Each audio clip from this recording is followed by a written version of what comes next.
Hi there, my name is Kay Moon and I'm a Twin Soul Channel and Western astrologer.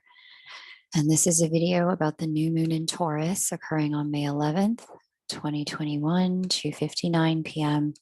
If you happen to be on the eastern seaboard of the United States, please check a time zone converter for your local times. Thank you so much for joining me for another lunation. This excuse me, this particular new moon takes place out here at the 21st degree of Taurus. And you can see standing real close to the new moon is the energy here of Lilith.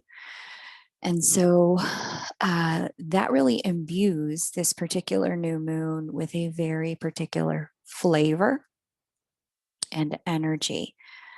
There are a few other major conversations happening between the new moon and other planets. And in order to really understand this new moon, we need to look at all of them together. So let's break those down one by one. All right. So we've got Neptune speaking in harmony to the new moon by sextile. So rather than bringing its shadow energy, which is fog, illusion, deception, the wasting or fading away of things, Neptune is bringing forward its more spiritual side and our connection to spirit and the ether. In addition, we've got Pluto speaking in harmony as well via trine. So rather than Pluto's shadow energy, which has a lot to do with fear, control, manipulation, death and destruction. And death isn't necessarily a horrible thing. It's just an ending. And we get the instead alchemical transmutation energy of Pluto with the trine. So it's about transmutation. This is about changing of one thing into another. This is about alchemy and alchemical processes. And then lastly, we've got Juno being in conjunct to this new moon. And normally with an in conjunct, I might not mention it, but I'm bringing it up at this time specifically because the in conjunct with these, when you put all of these together, this is really talking about self-care, needing to take inventory of where we've been in terms of our connections and maybe set our connections to the side just for a little bit while we do some self inventories with the Lilith energy here about what's working in the way that I'm treating myself, what's working in the way other people are treating me, or I'm allowing other people to treat me, or I've conditioned other people to treat me by either standing up for myself or not standing up for myself, those kinds of things. There's also an energy here of Lilith really pointing out in the sign of Taurus where we're kind of done with certain patterns, certain cycles, certain ways of interacting in the world of care and nurturing with ourselves or other people. So, for example, at this time with the Neptune, Pluto, and Sagittarius Juno pieces here, one thing you may come to realize is, wow, I have really been flaking on going to the gym, but I only flake on going to the gym on the days when, my boyfriend calls, or on the days when, my business partner says they need me to pick up some of their slack. I go to the gym every other time, but I don't on those days. Or when I'm with, my lover, I don't adhere to my dietary restrictions and then I feel sick. Or when I am dealing with, other partners on projects, I find that, I push past my limits or boundaries. And then by doing so, I invite them to do the same thing. This particular new moon in Taurus has this sensation to it, and it's a gentle but clear, enough is enough. And there's this real recognition of where we need to pick up our own responsibility for the kind of way that we're treating ourselves in life. So you may find at this time that there's just more softness or more gentleness you're ready to provide for yourself, or self-care. Could be doctor's appointments, or could be sticking up for your dreams and going after them. All of this really depends on the house in your chart that this new moon falls in. It's the beginning of a brand new cycle. So pay attention to the house that the new moon falls in, because this is where this energy will be most prevalent for you. All right. Let's take a look here at some of the other energies and talk through how they're playing a part in this lunation.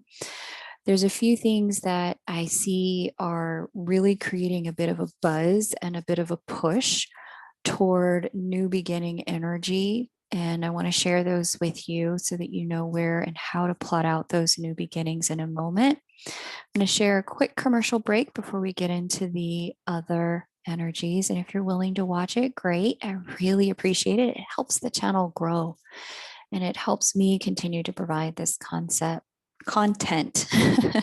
So stay tuned, and I'll be right back after this. Great.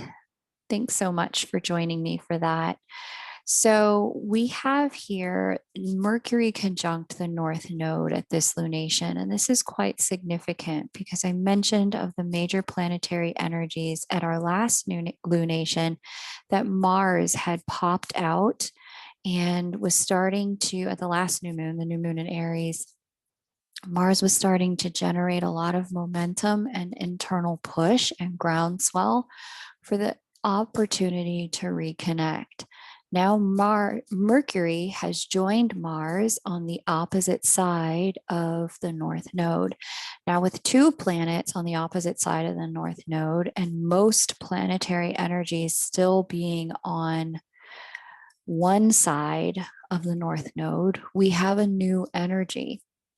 And this is continuing to support that build of momentum, reconnection, rejoining community. That's where Mercury sits. And Mercury is now in the sign where it is going to go retrograde. We would say at this point that Mercury is approaching or in shadow, which means that as Mercury prepares to walk in this direction, it is going to stop and turn back. And the themes that are beginning to show up right now in this in-between space are the themes we're going to be dealing with during the Mercury retrograde. You're going to want to pay attention to the house placement for Gemini, but also your house placement for Aquarius and for Libra. Those three air signs are the sign and house placements where you're going to feel the Mercury retrograde energy the most this year, because Mercury in Gemini tends to be about communication. It tends to be about community, siblings, cousins, family, like extended family, neighbors. And it also is about PR and marketing as well. One of the things we may really see at this juncture are revisitation of conversations that were previously had, revelation of new information that was previously sealed or withheld, or an opportunity to smooth out and clarify things that in the past may have been problematic or may have been confusing in some regard. One of the things I don't love about this Mercury retrograde is because the June Mercury retrograde will have a square to Neptune, there will be parts of this period of time where, again, I think I mentioned it in one of my last videos, of all the planetary energies, the one I struggle with the most is Neptune. I just don't like lack of clarity. And when you get Neptune in square to something like Mercury, things start to get unclear. And so one of the things that I would suggest, because of the placement, as you're thinking through how to utilize this upcoming Mercury retrograde, one of the things that I would really suggest is paying attention to the things at this time that are unclear. Because if there are things during the shadow period that are unclear, you're going to want to take the opportunity to talk about them after the Mercury retrograde has been completed. Surely during the retrograde window, you're going to see that, things will start to come up and it'll be like, wait, what? And in particular, you may see this inside of relationship if you've got a Gemini seventh house, or the ruler of your seventh house is placed inside of Gemini. You may find that there are certain things in the world of relationship that are just like, wait, what? Run that by me again. Say what? But one of the things that you can count on is that by the end of the retrograde window, things will start to have the opportunity to become clear again. Okay. So let me give you those exact dates for the Mercury retrograde so you can land those in your calendar for yourself. We're looking at May 29th to June 22nd. Okay. And let me get you the degrees as well. For those of you who are curious, there is a guide to retrograde planets that you can get from my website. The link to that is below. It's part of a package where you get the guide to retrograde planets, the retrogrades of 2021 and what they mean, as well as the divine counterpart union schedule if you happen to be in a divine counterpart relationship. Okay. So we are looking at, and this will also give you the degrees, but I'll just share them with you now. We are looking at,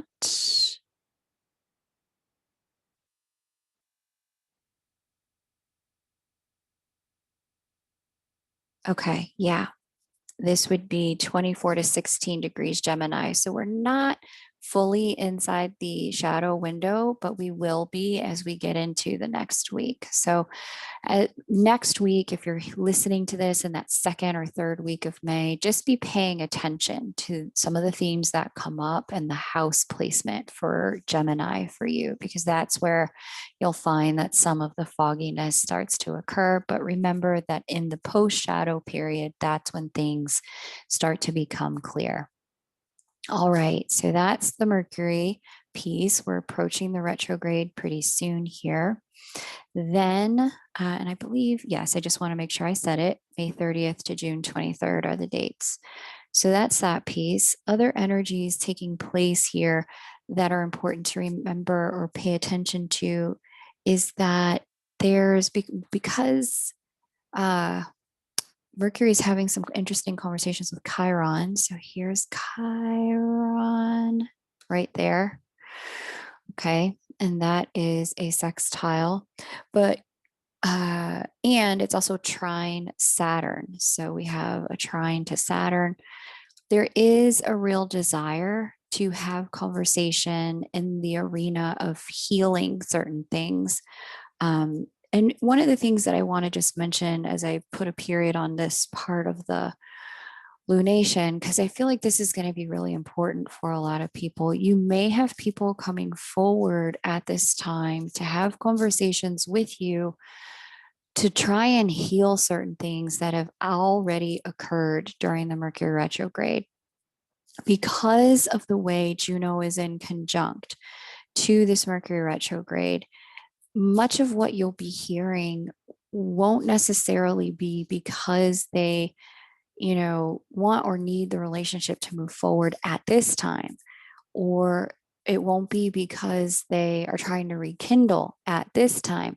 It'll be for the sake of healing the parts of them that got really broken or disoriented by any breakdowns in the communication from the past, and an attempt to come back into personal integrity in the connection with you.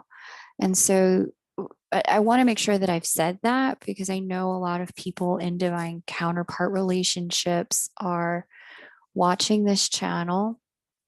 And you may hear from, either an ex or a divine counterpart during this window after a long period of silence.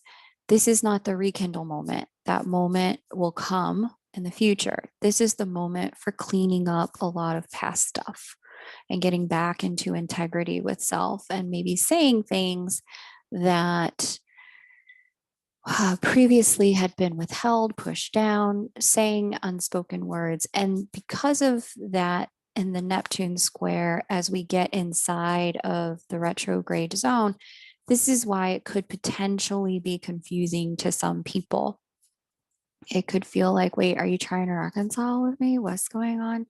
And it's not that. It's more so that this is the period of time where people are trying to do what they need to do to reconcile with self by being honest, transparent, more forthright, that kind of thing, because they can only come to a potential opportunity for a full reconnect if they are coming to it from a place of wholeness within self. So I wanted to make sure that I said that so that if those conversations come up for anyone, you understand how to, what context the conversations are happening within. Now, unless somebody tells you, look, I want to reconcile, then that's a different thing. But if they're not saying that, don't presume it. Just presume that they're working on, being more honest, having integrity, healing self, that kind of thing. Okay. So the other reason why it makes sense to say that is because of the major conversations. Chiron is still a major player at this juncture. So Chiron is having a conversation by squaring Mars. So there's a 90-degree angle there, bringing some of Mars's more difficult energy and Chiron's more difficult energy out. There is a sextile to Saturn. So there's that sextile, and sextile's more harmonious, which is helpful. And then we have gosh, I can't read my own handwriting. Wow. That's funny to me, but I think that says lunar. No, it doesn't say lunar anything. Oh, yeah, sextile Mercury. Duh. Geez Louise. I thought I wrote sextile lunar energy or curry. I can't tell. My handwriting can be funny to me sometimes. So, anyway, getting back to the reading at hand, focus, Kay. Here we go. Chiron having major conversations with Saturn, Mercury, the North Node, and Mars being in the sign of its fall. One of the things that you may see with this particular combination of energies all happening at the same time at this lunation is this sense of there's like a disjointedness in terms of people's desire to heal and their ability to pull off the steps to heal. And so you may see a little bit of communication coming out sideways, or behaviors and actions not lining up or being aligned, or you may see a demonstrated initiation or attempt, but then no follow through. Most of that is because Mars is in the sign of Mars's fall. And so, and because Mars is the ruling planet of Chiron, sitting here in Aries, and Chiron is having these other conversations with Saturn, which is about discipline and focus, here in the sign of the greater good, Mercury in its home sign of communication, the willpower to do a good communication, to make things right, is there. The willpower and the desire to move on healing is there. But the capacity to take the appropriate steps in the appropriate order, that's questionable with Mars inside of Cancer. Very questionable. And so if you're seeing a little bit of this sideways kind of energy and behavior with people during this new moon in Taurus, don't try to just be gentle and compassionate with that, especially if you're seeing it from yourself as well. Offer yourself this, the compassion you need to know that you're doing the best you can. And sometimes there's just more information, insights that are going to come forward to help assist you. This is a really great time if you were planning on taking any online courses to facilitate your healing, if you're planning to take any online coaching, receive any online coaching. This is a great time to do it, because this is a time where you can do some of that excavatory work to understand why you're in the place you're in, what's up with the root of it, If are there any mismatches between needs and goals, or needs and your needs and somebody else's needs, this is a really good time to better understand yourself. As we move into this Mercury retrograde period of time. And this will be a great opportunity before speaking to somebody else. If there's something on your heart to say or to share, this is a great opportunity to really get connected to the root of your why in that, so that you're coming from a really clean place in your own heart and in your own energy. Okay. All right. Lastly, well, definitely not lastly, this is an energy that's with us all year, is Saturn squaring Uranus. And this energy of the Saturn square to Uranus is, it's powerful. It's an energy that is facilitating in everyone's life a large amount of change and a large amount of growth. Uranus being the planet outside of Saturn, Saturn being the one that's closer to the sun, Uranus is having a big influence on Saturn, asking Saturn to change, re-examine, shift its discipline making function, boundary making function, commitment making function. These are all the purview of the planet Saturn. Saturn governs over those things. Because Saturn is inside of Uranus's sign, Aquarius, what we previously had as boundaries and borders and the way things are and traditions collectively, you already can see because of the experience of the last year, much of this is changing. The way we do boundaries, the way we do passports, the way we do community, the way we do what are the differences in the way we can commit to our time now that so many people are working from home? How do we create those distinctions? Uranus is shaking up all of that. Because of this shakeup, one of the things that's important to remember is that because all this is very unclear for most people this year, you will find that people are experimenting, trying new things, and that they may about face if the thing that they're trying just isn't working. And so for my fixed signs, I know this can be a real challenge. I actually made a video for my fixed signs about how to navigate this year and the coming years, because Uranus is playing such a significant role in each of your signs. So my fixed signs are Taurus, Scorpio, Aquarius, and Leo. Fixed energies tend to not like change as much. Now, Aquarius and Scorpio are more built for it than Taurus and Leo, but to the degree that the fixed signs can, one of the giftings of their modus operandi is to create stability, to facilitate continuity. And the main thing here that Uranus and Taurus is trying to do over the next several years is break that down, have something different. Go in a different direction, make some new choices. And the Uranus Saturn square with Saturn this year and next year in Aquarius is really putting my fixed signs through the ringer on letting go of the way things used to be, who you used to be, the kind of work you used to do, the beliefs you used to have about yourself, the way life used to work. And we can all thank 2020 for bringing us all into the party.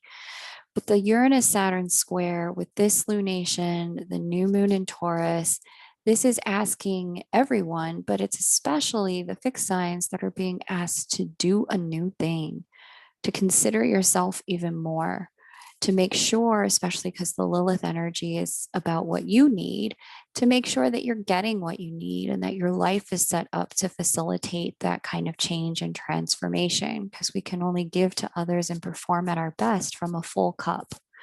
When the cup is empty, we've got nothing to give. And so this is a time of considering yourself. And it will be. I'll link the video that I made for fixed signs below, so that if you are a fixed sign or you have a lot of fixed placements, or you're loving someone who has a lot of fixed placements, you can better understand the journey that they're on or the journey that you're on, and give yourself a little bit of slack while this destabilizing energy moves through your life, and you can understand how to work with it so that you don't constantly feel a bit taken off guard by the Uranus through Taurus years. Okay, so the link for that will be below. All right. There's also, finally, I want to mention that the calendar is open. There's one more piece I'm going to talk about, and that's Pluto here, because Pluto's a major player during this lunation, but the calendar is open. If you are a fixed sign, if you are one of the signs that the eclipses will be happening in, Gemini or Sagittarius, the summer calendar is open for June. If you'd like to book a reading to understand how to work with this energy, you'll see the link below. I'm over at kmoonastro.com. Feel free to book a reading with me. And if you're already hearing things that resonate for you and you're new here, welcome. Please subscribe. I'm here every new and full moon to share what the energies are like and how to work with them. And if you've been around, please hit the like button. This gives us the opportunity to let the content circulate and the channel to grow. So let's talk about this Plutonian energy, because Pluto is playing a major role over the summertime lunations. There are multiple lunations, and I covered a lot of this inside of the Juno retrograde for Twin Flames video, where Pluto's energy is making direct contact with the new or the full moon. And we have some of that here. So, like I mentioned, because this is the trine, we get more of Pluto's harmonious energy. And because Pluto is also retrograde, we're getting less of Pluto's kind of detonate and destruct energy and more of Pluto's more spiritual energy, which has a lot to do with growth and alchemy, transformation. Plutonian energy is essentially the cocoon, right? Pluto corresponds with house number 8. It corresponds with the sign of Scorpio.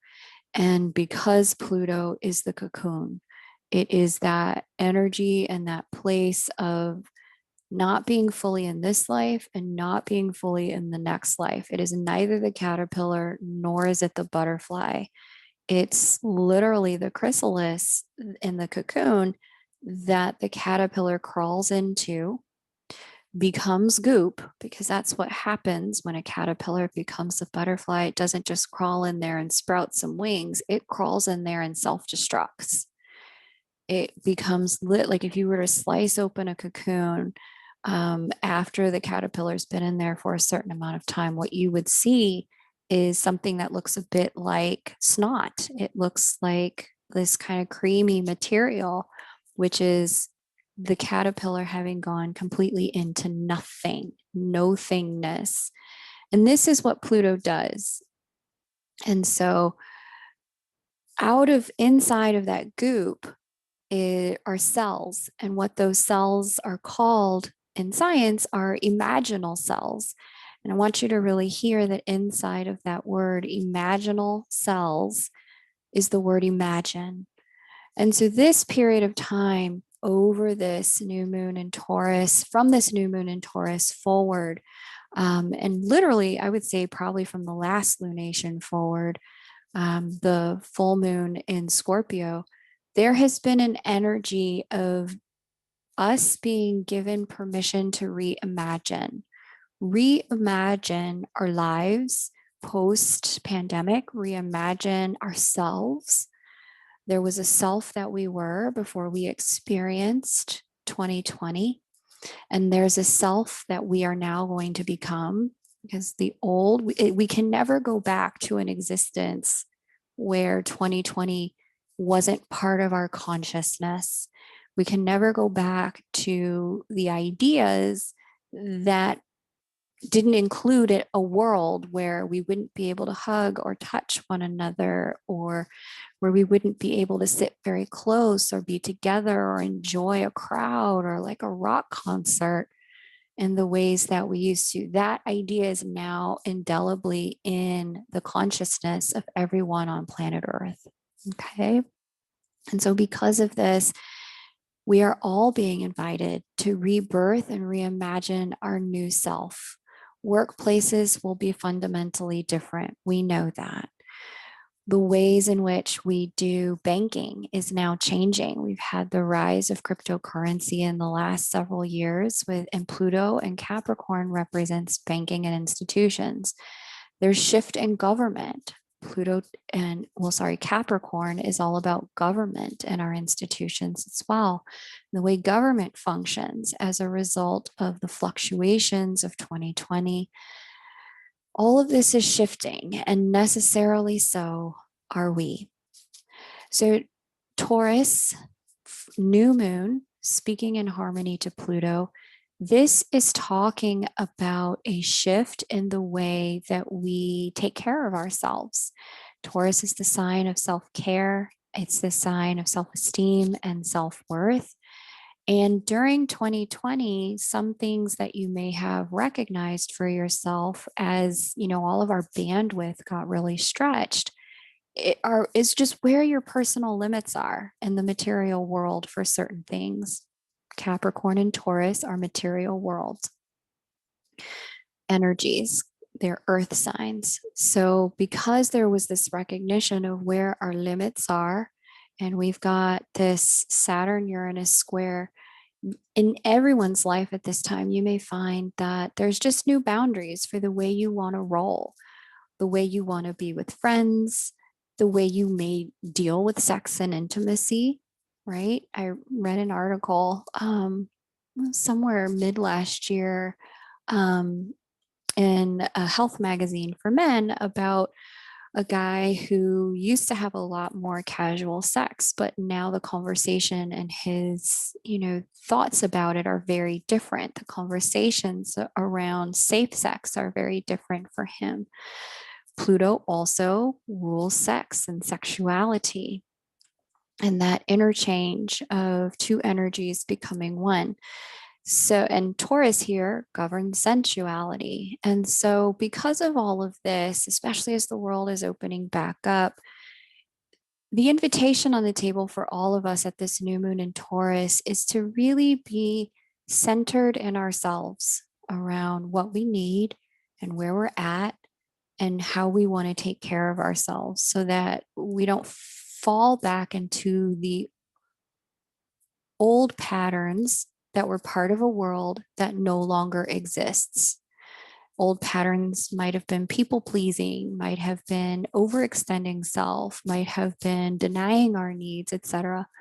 All of that from that old world and the old way we used to do things are by design needing to change. And so that invitation to be more centered in self, not necessarily selfish, but self-centered, centered in who you are and what you need, is what we're being invited to do as we build this new world for ourselves and ultimately build a new world together. Okay. So pay attention over the next several lunations because I'll be talking about Pluto's influence here. You're going to want to pay attention to also the sign that Pluto is in. The sign is Capricorn, but what house governs Capricorn is governed by Capricorn for you, because whatever that house is fundamentally changing. And so too is its opposing house. I recently read for a woman who has Pluto transiting her 10th house. And it's just been one thing after another in the world of work for her. Like she was getting personally attacked by, other people at her job, and to the point where they were beginning the process of damaging her reputation in the industry. And anything Pluto touches fundamentally is not the same after Pluto finishes with it. And it's a long transit. It's about a 14-year or so transit, I believe, if I have that number correct. Don't quote me on that number. But if you think back to 2008, when Pluto first arrived in Capricorn, that was the beginning of this shift in your life. Now that Pluto's nearing the last several years of the transit, we are all being asked to shift. And she said, do you think I can recover? Like, can I recover from this and go about my dreams. And I said, I'm going to be really honest with you. I think Pluto's trying to support you to create new dreams and move into a different industry, not just a different job, because she was at the point where she couldn't shift from this job because of the reputational damage done by people who were just kind of out to get her, being really kind of coquettish and pettish inside of her organization.